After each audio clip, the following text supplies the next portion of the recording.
Happening now, Jamestown's plan to quell urban deer moves forward. The latest on efforts to bring in trained hunters, plus celebrating kids and their civs.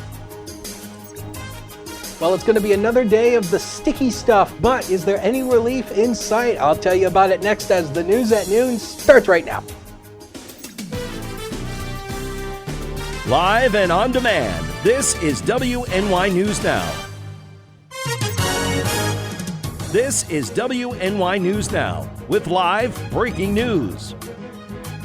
Officials believe an explosion that took place outside of Kabul's airport in Afghanistan was a suicide attack. Thank you for joining us for WNY News Now. I'm Justin Gould, and we start with breaking news. It happened today at one of the entry gates of the Hamid Karzai International Airport. That airport has been the only way out of Afghanistan since the Taliban assumed control of Kabul. Officials say some American personnel and Afghans are among the wounded there. Intelligence officials were aware of a specific and credible threat near the airport before that explosion occurred. Security has been tight, with almost all access points into that airfield blocked. At around 11 a.m., President Biden was in the Situation Room with Defense Secretary Lloyd Austin and Secretary of State Anthony Belkin, being briefed on the situation. The United States military has evacuated tens of thousands of people in the past 2 weeks, that operation winding down as of August 31st deadline to withdraw from the region approaches. Well, a 38-year-old Fredonia man accused of fleeing the scene of a crash yesterday in Chautauqua County was rescued by sheriff's deputies after he was immobilized by his injuries. The Chautauqua County Sheriff's Office was dispatched to Van Buren Road in the town of Pomfret at around 7 a.m. yesterday for a report of a motor vehicle rollover. Deputies say the driver, later identified as Garmiller Ortez Pagan, fled the scene prior to their arrival. Now, following an investigation, they learned that the man became lost, injured, and then trapped in a nearby wooded area. Well, K-9 Drake was soon deployed, and due to the diligence of the county dispatchers, were able to narrow the search field. After a brief search, they located the man and helped him to an area where the Fredonia Fire Department was able to take him to the hospital for treatment. The incident still being investigated at this hour. However, charges are pending. Well, Jamestown lawmakers are slated to vote next month on permitting trained hunters to target the city's urban deer population. The committee presented their ideas last night during a public hearing at City Hall. Our Bronson Rasmussen was there. For the past year, the City Council's Deer Management Committee have discussed ways to fight the growing herds. The main plan going forward, according to Jamestown's Mayor Eddie Sundquist, will be have trained hunters maintain the deer population through bow hunting from early November to late December. So far in our conversations with biologists and our conversations with the DEC, New York State, the most effective option that provides the cleanest way to do it as well as the easiest way to reduce the population. 15 hunters will likely receive 4 doe tags for the season and will be sticking to remote parts of the city, says Councilman Thomas Nielsen. There's not going to be hunters in your backyard. They're going to be in very remote areas of the city, and there will be only 15. And they will have special tags, so this is not open season for anyone. Only those 15 will be allowed to do this. While Nelson explains there will be hunters in the city, the safety of residents is top priority. I understand their concerns. I would just say that, I think it's worked in other municipalities. It's been safe.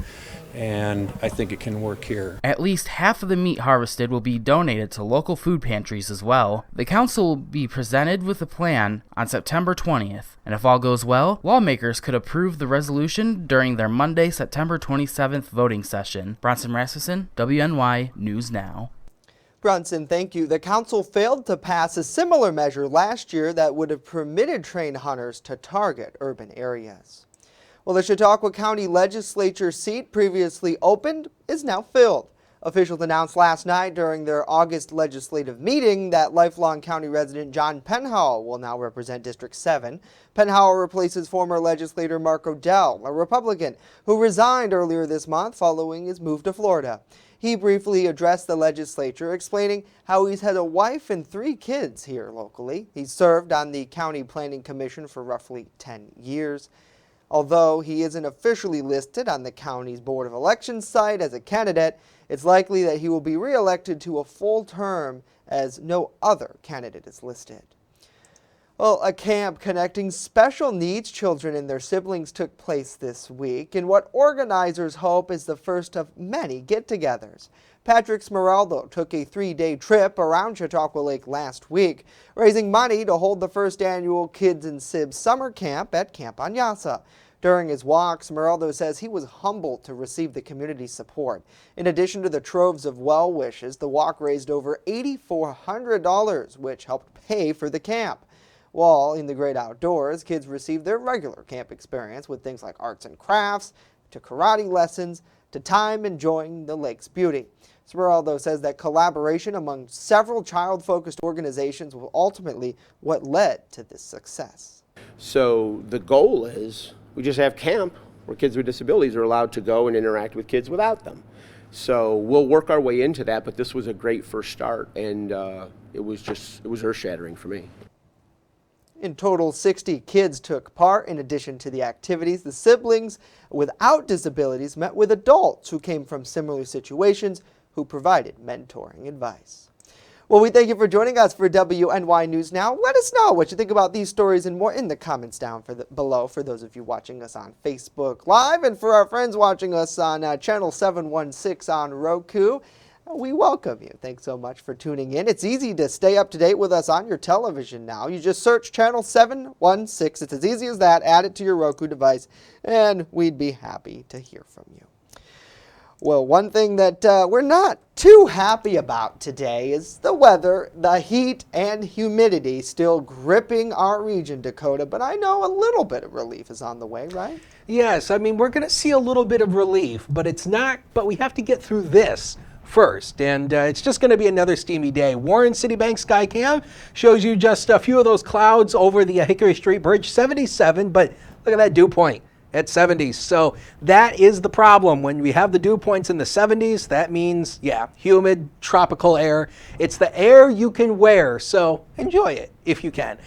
We did have a couple little light scattered showers that moved through portions of the southern tier this morning, but other than that, the rest of the region is pretty much dry with partly to mostly sunny skies out there, and it's going to remain that way through the afternoon, but there is a small chance for an isolated shower, mainly eastward through the afternoon. We topped out at 85 yesterday, started the day at 67, so mild and uncomfortable. 93 and 34 are the record highs and lows for this day. So through the afternoon, it's almost a repeat of yesterday. Hot, hazy, oppressive humidity, partly to mostly sunny, a chance for that isolated shower, mainly eastward, maybe eastern Cattaraugus County going out into Allegheny County.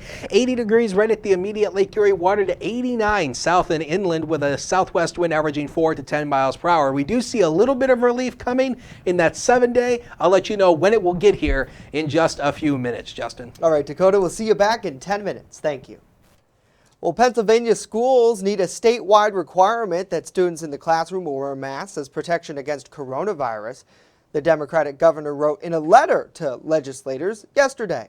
The message was a turnaround for Governor Tom Wolf, who had maintained that a mask mandate was an issue for school boards to decide and questioned why Pennsylvania should mandate something that wasn't mandated by the Centers for Disease Control and Prevention. So in his letter, he asked the state, Senate, and House to call back lawmakers to Harrisburg to work on a bill to order schools and child care facilities to require those masks, saying concerned parents, pediatricians, teachers, and others alike have been urging state officials for such a mandate. Wolf's administration last year mandated that masks be worn by students most of the time that they were in school. Well, Johnson & Johnson announced new research showing that a booster shot of its coronavirus vaccine might be needed to get the immune response against COVID-19. Elspeth Meisner with our news partner Erie News Now is hearing from UPMC doctors about what this means for those who got the J&J vaccine. Those who received the Johnson & Johnson vaccine may be rolling up their sleeves for a booster shot soon. Officials at UPMC Hammett say they administer both the Pfizer and the Johnson & Johnson vaccine. Right now, they are compiling the data. We will review that just as intensely within UPMC to make sure that it's the right thing to do. But definitely it is in review. Hopefully very soon you'll be able to get a booster for the J&J as well. Since the vaccine rollout began, the hospital has administered over 60,000 doses so far between the two vaccines. Now let's put this in perspective. What does it mean for people at home who have already been vaccinated? Well, if we'll take a look at the data from the CDC, as you can see, 92 million people have been vaccinated with the Pfizer vaccine. That is a lot of people. But now let's look at how many people have been vaccinated with the Johnson & Johnson. That's only 14 million people. So a bit of a difference between those two numbers, but that's still 14 million people who could have an extra chance of getting an extra layer of protection with these booster shots. One of the big questions hospital officials have been getting is if the vaccines can be mixed or matched. Right now, we anticipate that you will need to stay with the vaccine that you received initially. So if you received the Pfizer would be your booster dose. If you received the Moderna and Johnson & Johnson, the same. Elspeth Meisner, Erie News Now. Elspeth, thank you. Officials say while these booster shots are great news, they're still pushing for more people to get that first dose of the vaccine. Coming up, a lot more to tell you about New York's governor opening the state to Afghan refugees, latest on her plan. And later, it's National Dog Day. We take a moment to celebrate our favorite furry friends. Stay with us as WNY News Now continues on this sweltering Thursday afternoon.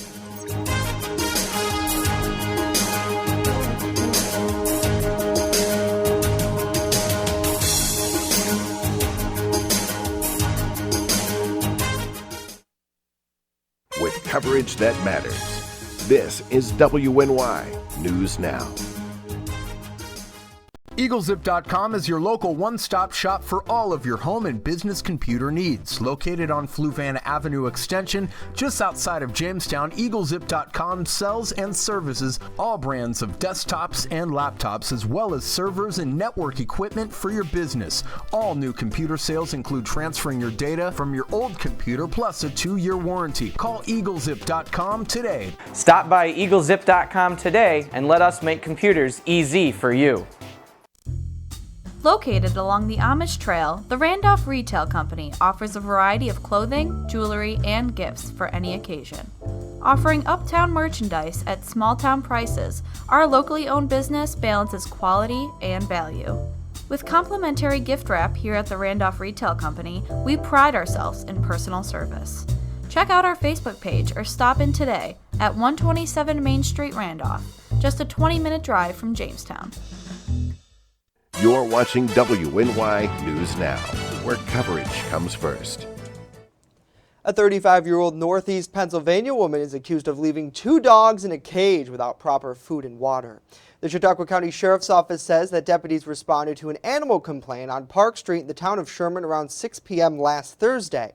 Now, following an investigation, it's alleged that Cassandra Kassler placed the dogs in a cage without proper subsistence. She was issued an appearance ticket for overdriving, torturing, or injuring animals yesterday. Those pups were seized and brought to the Chautauqua County Humane Society for proper care. Well, we continue to monitor your money. This time, we're going to the nation's capital, where lawmakers and the Biden administration crafted the American Rescue Plan. Our Washington correspondent Matt Knadler is digging deeper for us to see how federal officials think that money should be spent. The U.S. Treasury oversees just how state and local governments can spend the $350 billion they are receiving in American Rescue Plan relief money.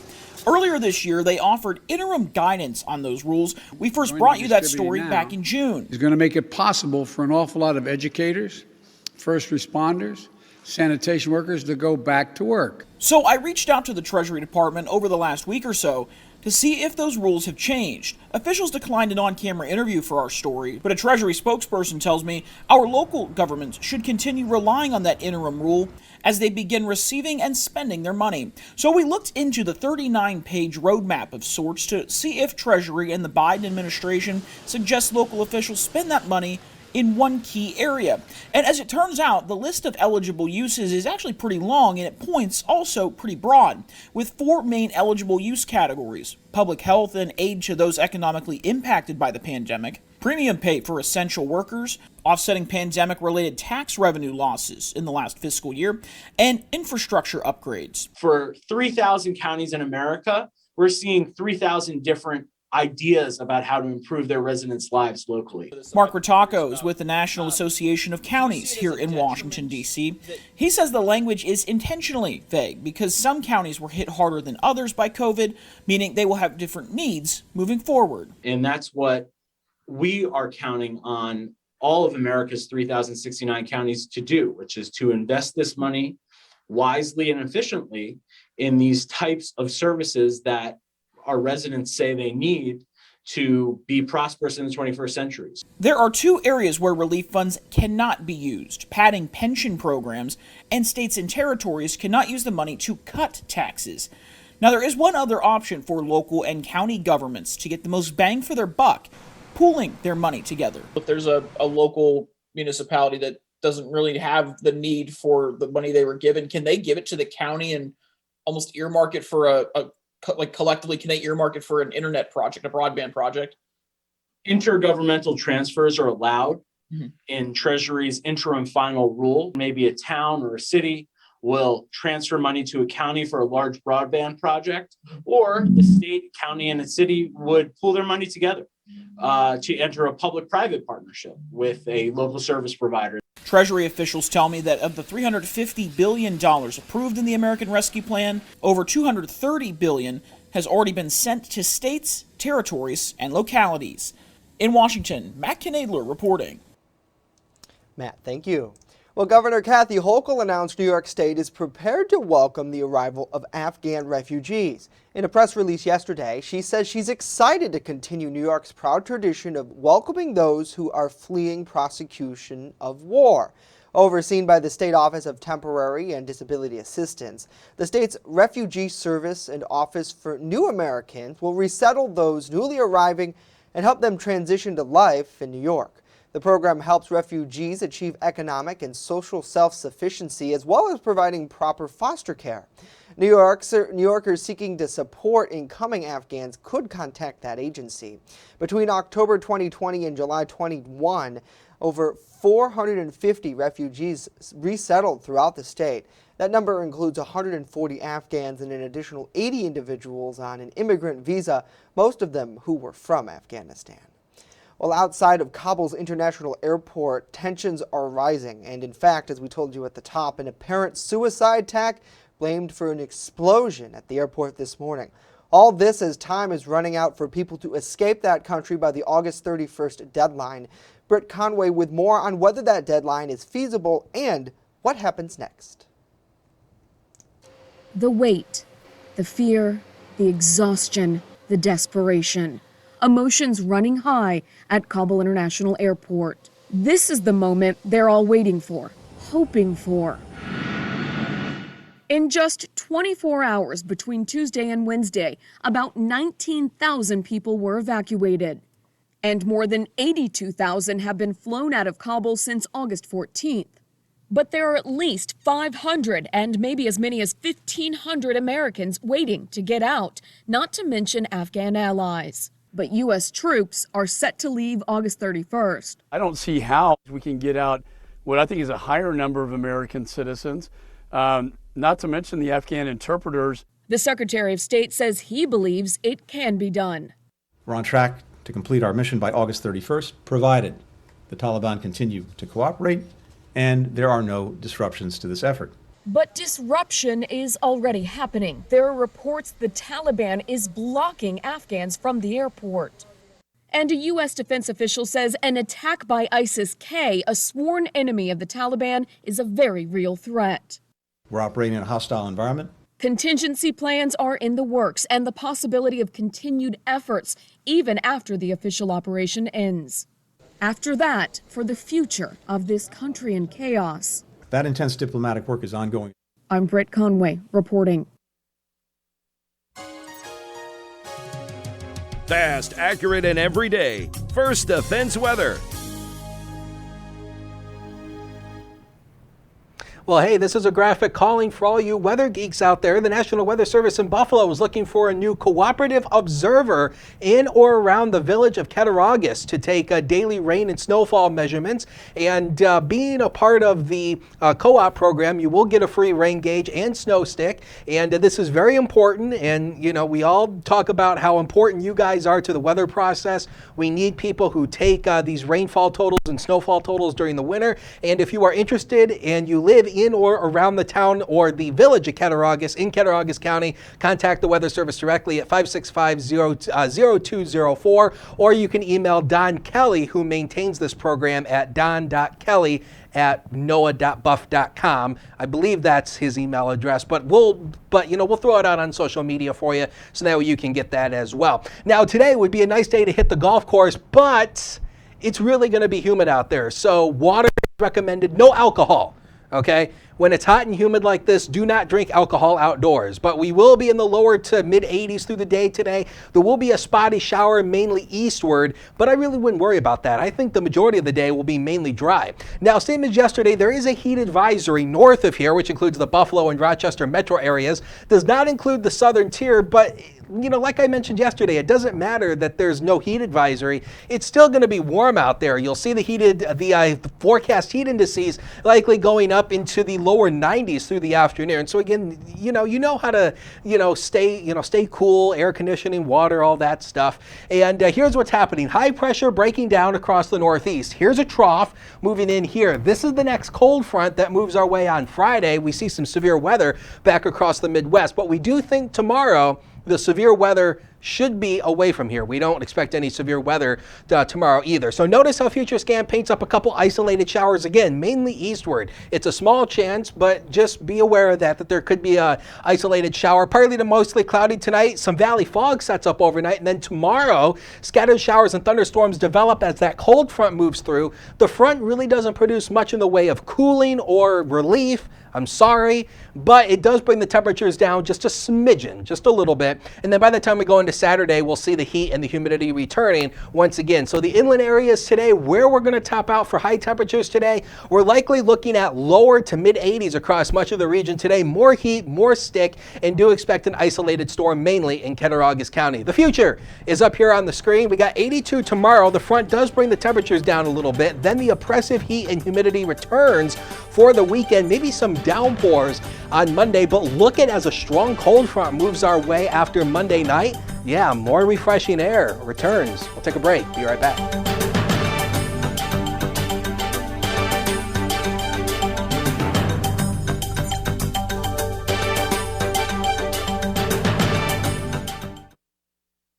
With coverage that matters, this is WNY News Now.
I'm a survivor. I'm a survivor. I'm a survivor. Testicular cancer is the leading form of cancer in men aged 15 to 35. 1 in 250 men will be diagnosed with testicular cancer. But 98% will survive if detected early. As a survivor, I believe early detection is the key. Learn how to do a testicular self-exam and other important facts about testicular cancer at oneball4tc.com. How prepared is your family if a hurricane shows up at your doorstep, or a flood, or a blizzard? You can't just turn away a natural disaster. That's why it's important to go to ready.gov/plan now. It has the tools and tips you need to make an emergency plan with your family. So if disaster comes knocking, let's go. You'll be ready to help keep your family safe. It's just a pizza. Yes. Make a plan today. You're watching WNY News Now, your source for breaking news. Well, here's the man's best friend. Today is National Dog Day, after all. It's celebrated every August 26th. The day encourages people to share their lives with dogs of all breeds. Both are pets and those who work to save lives and help others too. You can celebrate by walking your dog, or if you don't have one, you can ask to walk with your neighbors or even a friend. And be sure to donate to a local dog shelter or animal charity as well. Our friends at the Chautauqua County Humane Society would really appreciate it. For bigger steps, you could also adopt a dog or start to foster. Maybe you could then turn your pup into a social media star with their own Instagram or TikTok account and share the cuteness. And we want you to share the cuteness. I mean, we want you to share everything with us. And we put a post out on Facebook this morning. Phrase that, Justin. Dakota, well, not everything, but we you see something cool. Because you'll never know what you'll get. Yeah, when no, you say I that. gotta be. I mean, like normal things, like you cooked a good recipe. Tweet me. I love to see it. You see a fire engine racing by your house. Let me know. I'm getting off track. Anyways, we want to show you the dog photos that we put out on Facebook, and it's not too late to send them to us. Just check out our post. Cindy, big fan of the show. Thanks so much for tuning in every day, Cindy. She's sharing Chica and Paige, two of her older girls, and you can see them there on the left side of your screen, chilling out, trying to beat the heat today. I mean, I'm right there with you. I got the fan in the window. It's absolutely perfect. And then my mom actually shared images. This is Luna and Tucker, some of the best and sweetest dogs in the world. Luna on the right, Tucker on the left. And we love to see them. That was getting ready for, it looks like a little bit of American Pride going on there with the bandanas. And then this is Jen sharing her pup. It looks like he must have recently passed away. She says, miss him terribly. And the dogs, the cats, the parrots, the birds, they're all part of the greater family. And we really are with you, Jen, in that. I'm so sorry about their dog. But hey, at least you always have his memory. And who knows, maybe one day you adopt another one. And that's really what my mom did with Luna and Tucker, Dakota. I know you know this, but the viewers don't. We had a lifetime childhood dog, Jack. Yep. Best dog in the entire world. We had to put him down about a year ago.